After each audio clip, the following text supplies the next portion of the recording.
छत्रपती संभाजीनगर शहरामध्ये सध्या आनंदाचं वातावरण निर्माण झालेलं आहे। यामागचं कारण म्हणजे असं की सिद्धार्थ प्राणी संग्रहालयामधील अर्पिता नावाच्या वाघिणीने गुरुवारी 3 बछड्यांना जन्म दिला।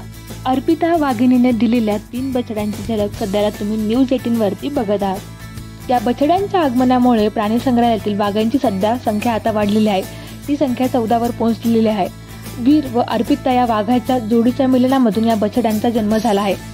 आजवर या प्राणी संग्रहालयामध्ये 43 वाघांचा जन्म झाल्याची माहिती समोर येत आहे। त्यापैकी 12 बछड्यांचा जन्म एकट्या समृद्धी वाघिणीने दिलेला आहे।